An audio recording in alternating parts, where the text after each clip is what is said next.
1857 अंग्रेजों के खिलाफ पहला विद्रोह, पहला स्वतंत्रता संग्राम।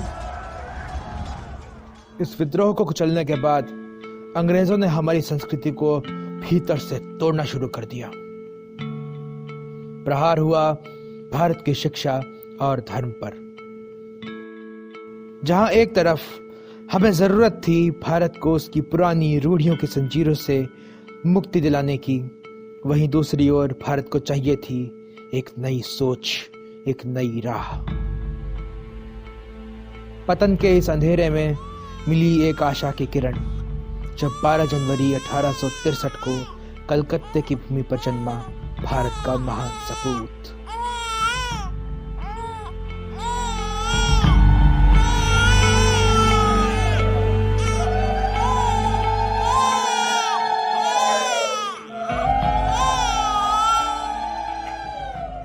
यह कहानी है उस युवा की जिसने अपनी युवा अवस्था को गेरुए वस्त्रों का आवरण पहना दिया। यह कहानी है उस युवा की जिसने भारत का गौरव गान पूरे विश्व को सुनाया। यह कहानी है स्वामी विवेकानंद की।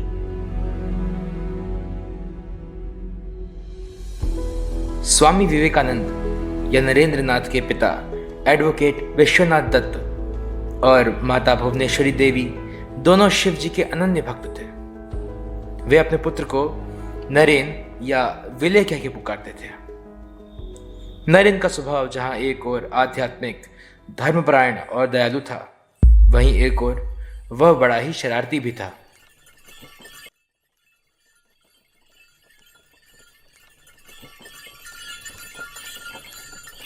नौरेन, ए नौरेन, शिव जी के मंदिर जा रही हूँ, घर का ध्यान रखना। भुवनेश्वरी, नौरेन को डांटती क्यों रहती हो? क्या बताऊँ, दिन भर उछल कूद और शैतानियाँ। नौरेन, मोहन और भूपेन तीनों लड़के मिलके सबको परेशान करते हैं। शिव जी से मोगा था एक पूत, दे दिया उसने अपना एक भूत।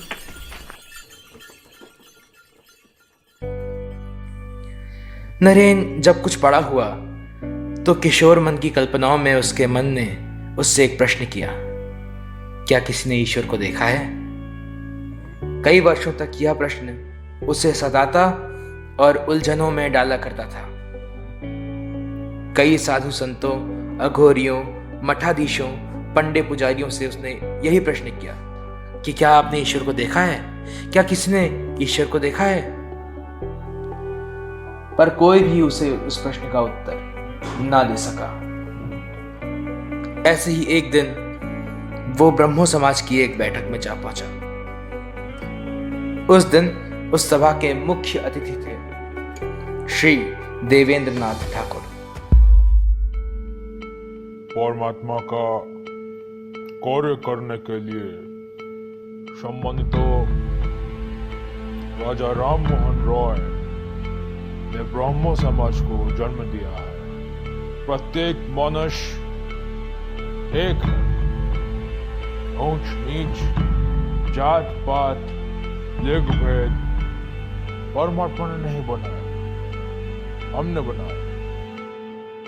और अब समय आ गया कि हम इसका रोकथाम करें।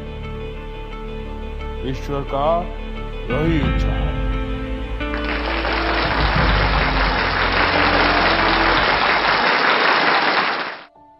ब्रह्मो समाज की सभा के बाद नरेन देवेंद्र नाथ ठाकुर से बहुत प्रभावित हुआ।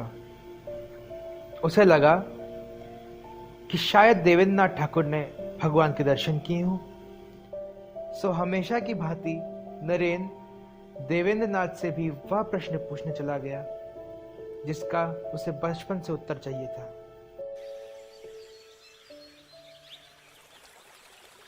प्रणाम, अमी नरेंद्र नाथ।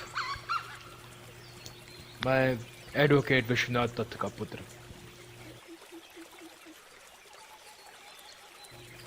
सर, एक जिज्ञासा थी। बोलो। ये आप ध्यान में क्या देखते हैं? ईश्वर को देखने का प्रयास करता हूँ। कैसा दिखता है ईश्वर, आपने देखा है? सच तो ये है बंधु कि मैंने आज तक ईश्वर को नहीं देखा। तो आप उस दिन इतने विश्वास के साथ ईश्वर इच्छा और परमात्मा का काम ये सब क्यों बोल रहे थे? क्या प्रमाण है कि ईश्वर की यही इच्छा है?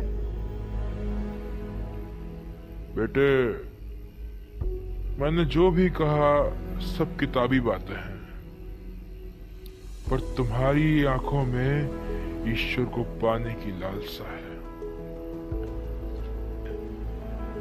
तुम्हारी दृष्टि योगियों जैसी है, बहुत गहरी लालसा, बहुत गहरी लालसा। तुम एक दिन उसके दर्शन अवश्य करोगे।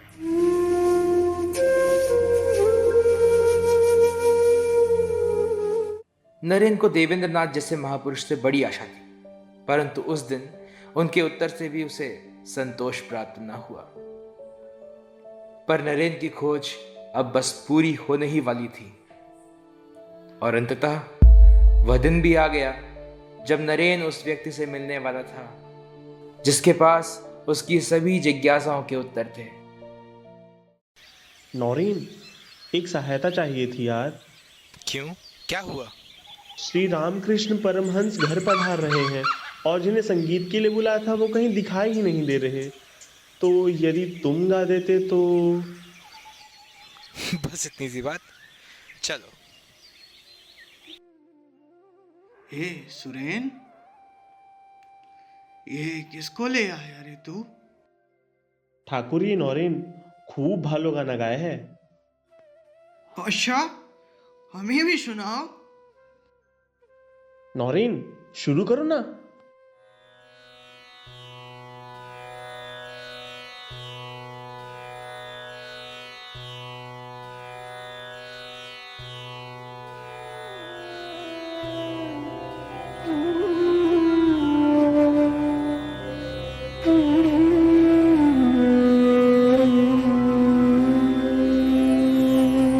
মনো চলো নিজ নিকেতনে, মনো চলো নিজ নিকেতনে।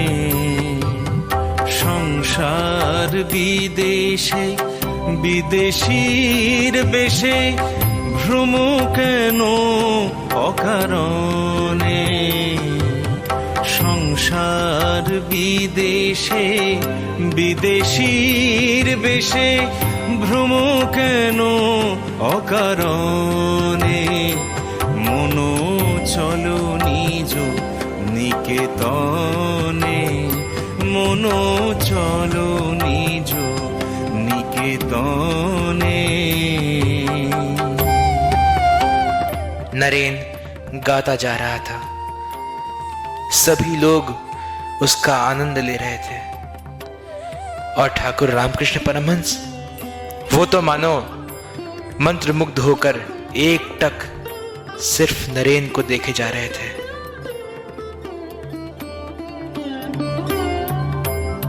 বিষয় পঞ্চক আর ভূতগণ সব তোর পর, কেহ নয় আপন। বিষয় পঞ্চক আর ভূতগণ সব তোর পর, কেহ নয় আপন। পর প্রেমে কেন হয়ে অচেতন, ভুলিছ আপন জনে। মনো চলো নিজ নিকেতনে, মনো চলো নিজ নিকেতনে। সংসার বিদেশে বিদেশীর বেশে ভ্রম কেন অকারণে। সংসার বিদেশে বিদেশীর বেশে ভ্রম কেন অকারণে। মনো চলো নিজ নিকেতনে মনো চলো নিজ নিকেতনে।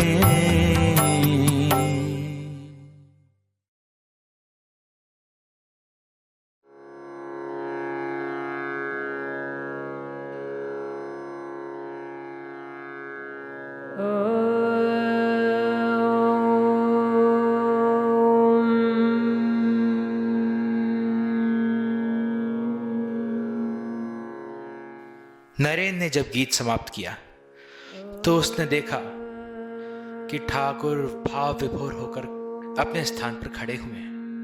उपस्थित सभी लोगों ने ठाकुर की उस समाधि मुद्रा को सिर झुकाकर प्रणाम किया और जब ठाकुर की तंद्रा टूटी तो उन्होंने नरेन से कहा, नरेन, एक बार दक्षिणेश्वरी जरूर आना, मैं तुम्हारी प्रतीक्षा करूंगा, राह देखूंगा तुम्हारी।